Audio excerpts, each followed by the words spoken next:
Hello friend, हमारी आज की कहानी है इंसान की बेबसी। लता दीदी की आत्महत्या की खबर ने मुझे अंदर तक हिला दिया था, क्योंकि दीदी कायर कदाब नहीं थी। फिर मुझे एक दिन दीदी का वह पत्र मिला जिसने सारे राज खोल दिए और मुझे परेशानी व असमंजस में डाल दिया कि क्या दीदी की आत्महत्या को मैं यूं ही व्यर्थ जाने दूं। मैं बालकनी में पड़ी कुर्सी पे चुपचाप बैठा था। जाने क्यों मन उदास था, जबकि लता दीदी को गुजरे अब 1 माह से अधिक हो गया है। दीदी की याद आती है तो जैसे यादों की बारात मन के लंबे रास्ते पर निकल पड़ती है। जिस दिन यह खबर मिली कि लता दी ने आत्महत्या कर ली, सहसा विश्वास ही नहीं हुआ कि यह बात सच भी हो सकती है, क्योंकि दीदी कायर कदाब नहीं थी। शादी के बाद उनके पहले 3-4 साल अच्छे भी थे। शरद जी, जीजा जी और दीदी दोनों भोपाल में कार्यरत थे। जीजा जी बैंक में सहायक प्रबंधक हैं।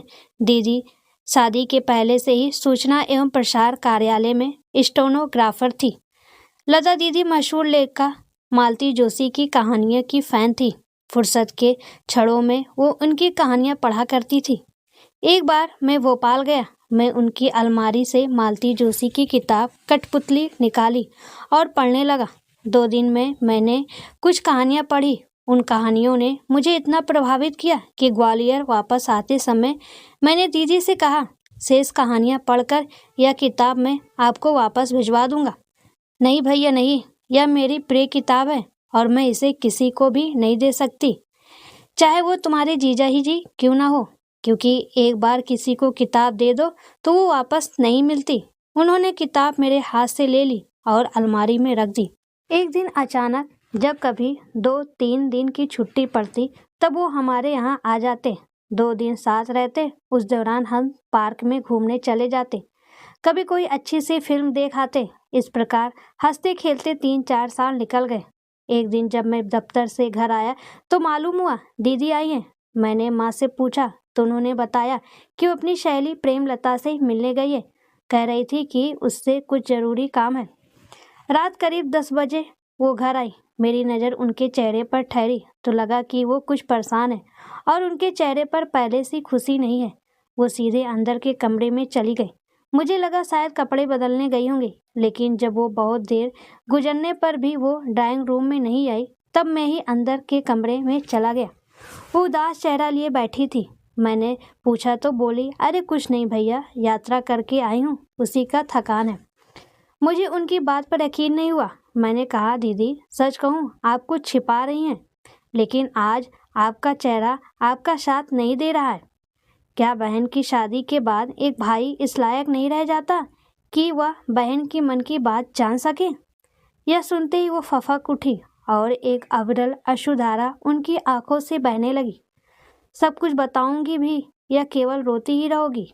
मैंने उनके आंसू पोंछते हुए कहा, भैया हमारी शादी को अब 5 साल 4 माह हो गए। इस बीच मेरी गोद नहीं भरी, इसी कारण आए दिन घर में विवाद होने लगे हैं। पर इसमें आपका क्या दोष है दीदी? पर भैया मेरी ननद और सासू जी मुझे ही दोष देती हैं। हो सकता है दीदी दोष जीजा जी में हो, लेकिन इस बात को उनके घर का कोई मानने के लिए तैयार नहीं है। वो तो यही रट लगाए बैठे कि दोष मुझ में ही है। ठीक है दीदी, मैं आपके साथ भोपाल चलता हूँ और इस बारे में जीजा जी से बात करता हूँ। मैं दीदी के साथ भोपाल गया और आधी रात तक उनसे इसी विषय पर बात करता रहा। वो बोले, देखो भैया, मैंने तुम्हारी दीदी से शादी की थी, तब मेरा एक सपना था कि मेरे घर में मेरे अपने बच्चे हों। जब मैं शाम को बैंक से घर वापस आऊं तब वो प्यार से मेरे पैरों में लिपट जाएं और अपनी तुतलाती जबान से मुझे पापा पापा कहे। फिर मैं उनके साथ खेलूं, उनको हंसते हुए देखूं तो कभी रोते हुए। उनको अपने कंधे पर बिठाकर गार्डन में घुमाने ले जाऊं। मैं उनको अच्छे से पालन पोषण करूं, उन्हें इस योग्य बनाऊं कि जब मैं बूढ़ा हो जाऊं तब वो मेरा सहारा बने, मेरा नाम और वंश आगे चलाए। फिर पंडित पुजारी कहते भी हैं ना कि जब तक अपना पुत्र पानी ना नहीं दे तब तक मरने के बाद भी आत्मा को मुक्ति नहीं मिलती। तब मेरी यह तमन्ना गलत तो नहीं है ना? जीजा जी ने अपने दिल की बात बताई। जीजा जी, क्या आप यह कहना चाहते हैं कि जिनको पुत्र नहीं होते उनको मुक्ति नहीं मिलती?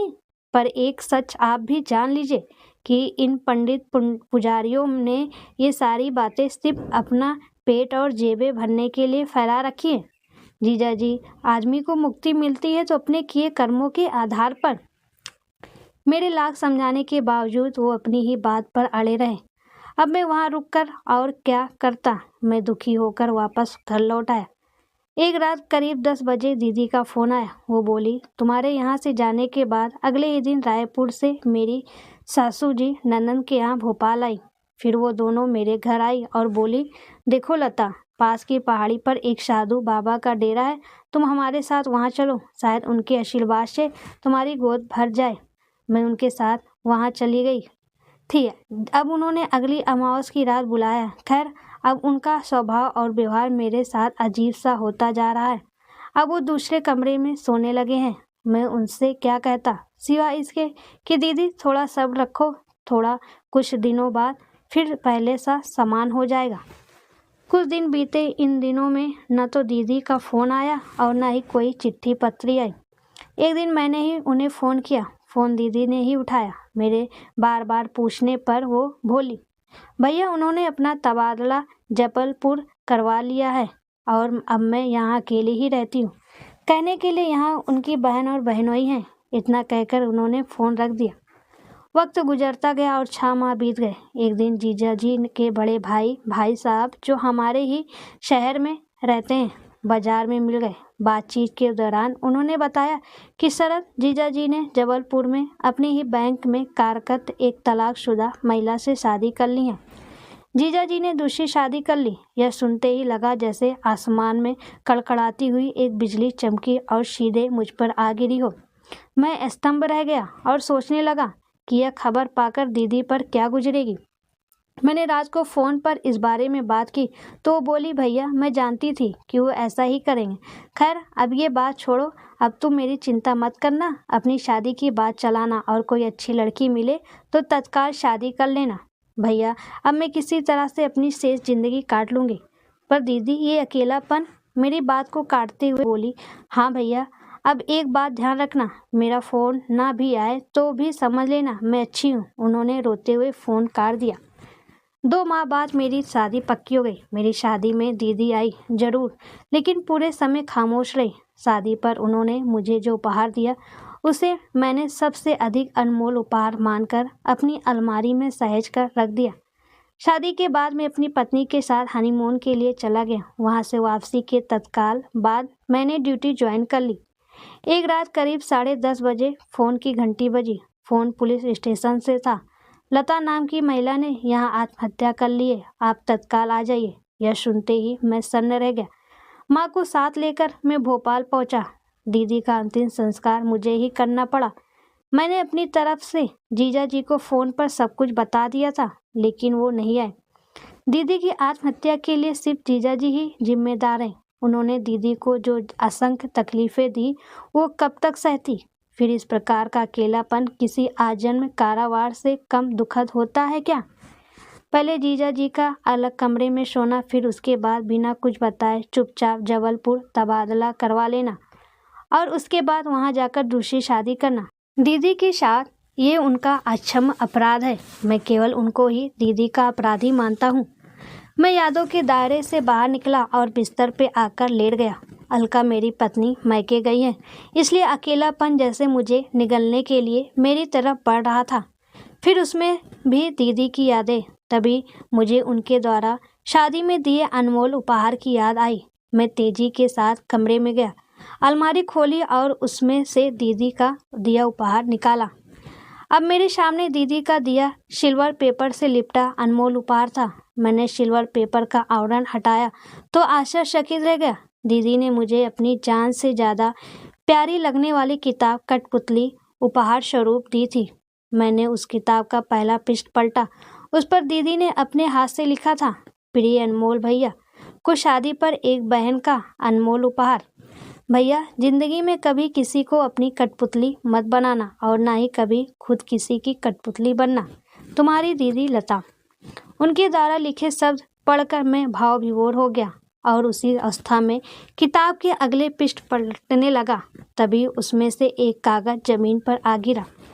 मैंने उस कागज को उठाकर पढ़ना चालू किया तो मेरी आंखें पथरा सी गई। वह दीदी का पत्र था, सिर्फ मेरे नाम। उन्होंने लिखा था, प्रिय अनमोल भैया, सर्वप्रथम ये पत्र सिर्फ तुम्हारे लिए है। यह याद रखना, इस पत्र द्वारा मैं कुछ सच्चाइयाँ तुम्हारे सामने लाना चाहती हूँ जिनसे तुम अभी तक अनभिज्ञ हो। भैया, मेरी सासू जी और ननद आए दिन मुझे ताना मारती थी कि अब तुम्हारी शादी हुए 5 साल से अधिक समय हो गया है, अब तो तुम्हारी गोद भरनी ही चाहिए। अड़ोस पड़ोस की महिलाएं और मेरी सहेलियां भी पूछती रहती हैं कि बहू कैसी है, अभी उसे बच्चा हुआ या नहीं। अगर ना हुआ हो तो किसी साधु या बाबा के आश्रम में उसे ले जाकर उनका आशीर्वाद दिलाओ। भैया, ऐसी बातों से मैं आहत तो होती ही थी, उसमें भी ये एक और घटना हो गई। हमारे पास के गंगरांडे जी के यहाँ उनकी बहू की गोद भराई का कार्यक्रम था। मैं भी वहाँ गई थी। एकाएक करके सब स्त्रियाँ गंगराडे भाभी की गोद भर रही थी। जब मैं उसकी गोद भरने के लिए उठी तो उसने यह कहकर मुझसे गोद भराने से इनकार कर दिया कि मैं एक बाँझ औरत से अपनी गोद नहीं भराऊंगी। उसके मुंह से यह बात सुनकर मेरी हालत तो काटो तो खून नहीं जैसे हो गई। मैं वहाँ से अपमानित होकर अपने बेडरूम में आकर रोती रही। एक दिन यह बात मैंने अपनी ननद को बताई तो वो बोली, इसमें गलत क्या है, 5 साल से अधिक समय हो गया, इतने सालों में भी तुम्हारी गोद नहीं भरी तो लोग तुम्हें बाज ही कहेंगे ना। भैया, तुम्हें याद होगा, एक बार मैंने तुम्हें फ़ोन पर बातचीत के दौरान भोपाल के पास स्थित पहाड़ी पर एक बाबा के डेरे पर जाने की बात कही थी। भैया, पहली बार मैं वहाँ अपनी सासू जी और ननद के साथ गई थी। तब वो बोली थी, उन बाबा का आशीर्वाद पाकर कई स्त्रियां की गोद भर गई है, तुम हमारे साथ चलो, हो सकता है उनके ही आशीर्वाद से कोई चमत्कार हो जाए। वो मुझे पहाड़ी पे स्थित बाबाओं के डेरे पे ले गई। बाबा के डेरे पर एक बड़ा बोर्ड लगा था, टेंशन भगाने वाले बाबा का आश्रम। उसके नीचे लिखा था, यहाँ जड़ी बूटियों से सभी प्रकार की तकलीफ़ों का उपचार किया जाता है।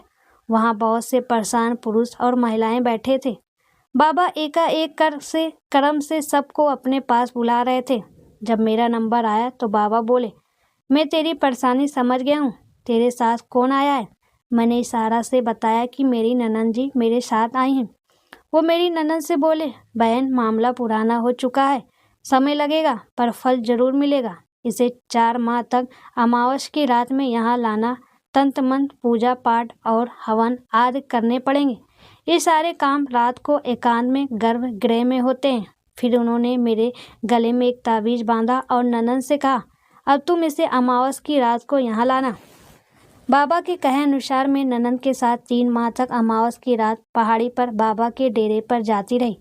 चौथी अमावस की रात जब हम बाबा के डेरे पर पहुँचे तब बाबा मेरी ननद से बोले, बहन, आज रात 11 बजे गर्भगृह में विशेष तांत्रिक महापूजा में इसको बैठाया जाएगा। चूँकि ये तंत्र क्रिया एकांत में ही की जाती है, इसलिए तुम चाहो तो घर चली जाओ और रात 1 बजे के बाद इसे अपने साथ ले जाना। उनके कहने पर ननद जी घर चली गई। उसके बाद वो बाबा लोग मुझे एक अंधियारे गर्भगृह में ले गए और उन्होंने मुझे एक हवन कुंड के सामने बैठा दिया। फिर उन्होंने कुछ देर तक जोर जोर से मंत्र उच्चारण किया। उसके बाद बाबा बोले, अब तुम एकाएक करके अपने बदन से वस्त्र उतारो और इस हवन कुंड में डालती जाओ। मैंने वस्त्र उतारने से साफ इनकार कर दिया। तब पीछे से एक साधु बाबा ने मेरे हाथ पकड़े और दूसरे ने मेरे साथ जबरदस्ती करना चालू कर दिया। मैं ज़ोर ज़ोर से चिल्लाई थी, लेकिन शहर से दूर पहाड़ी पर मेरी आवाज़ सुनने वाला वहाँ कोई नहीं था। उस रात मैंने उनके दुराचार का शिकार हो गई। वो दुराचार करने के बाद मुझे पहाड़ी से नीचे फेंकना चाहते थे, लेकिन बहुत संघर्ष करके मैं वहाँ से जान बचाकर भाग आई। भैया, दुराचार का शिकार होने के बाद मैं तत्काल आत्महत्या करना चाहती थी, लेकिन उस स्थिति में मेरी सासू जी और ननद मुझे ही अपराधी मानती, इसलिए मैं जान बचाकर घर आई। जब मैंने ये घटना अपनी ननद को बताई तब वो बोली, मुझे क्या पता था कि वह तुम्हारे साथ ऐसा होगा। हम लोग तो यही चाहते हैं कि तुम्हारी गोद भर जाए और हमारे भैया को उनका वंश चलाने वाला मिल जाए। जब मेरी सासू जी को इस घटना के बारे में मालूम पड़ा तब वो बोली, लगता है मेरे नसीब में मेरे मरने के बाद भी मुझे पानी देने वाला नहीं है। भैया, अब तुम ही बताओ, ऐसी मैली ज़िंदगी जीकर मैं क्या करूं? तुम्हारे जीजा जी ने मेरे जीवन में जो अकेलापन भर दिया है उससे मैं तंग आ चुकी हूँ, इसलिए सोचती हूँ कि आत्महत्या कर लूँ। भैया याद रखना, ये पत्र सिर्फ तुम्हारे लिए, इसलिए इसका जिक्र कभी किसी से मत करना, पुलिस से भी नहीं। तुम्हारी दीदी लता। पत्र पढ़ने के बाद मेरे मन में यह बात पक्की हो गई कि दीदी की मौत के लिए सिर्फ जीजा जी दोषी हैं। अब दिल तो यही करता है कि दीदी का ये पत्र पुलिस को सौंप कर जीजा जी और तथाकथित झूठे बाबाओं को उनके किए की सजा दिलाऊं। लेकिन दीदी के पत्र में लिखे शब्दों का सम्मान भी मुझे रखना है कि भैया याद रखना, ये पत्र सिर्फ तुम्हारे लिए है, इसका जिक्र तुम कभी किसी से ना करना, पुलिस से भी नहीं। मैं परेशान हूँ और असमंजस में पड़ा हूँ कि क्या करूँ। क्या दीदी की आत्महत्या को यूं ही व्यर्थ जाने दूँ? शायद इसी स्थिति को इंसान की बेबसी कहते हैं। सच में दोस्तों, हर जगह हर समय एक औरत ही मारी जाती है। खैर, मैं उन माताओं और बहनों से निवेदन करती हूँ, प्लीज़ ऐसे तांत्रिक बाबा पाखंडी के चक्कर में ना पड़ें। अगर आपके नसीब में होगा, भगवान जरूर आपको देंगे, लेकिन ऐसे फालतू ना परेशान हो।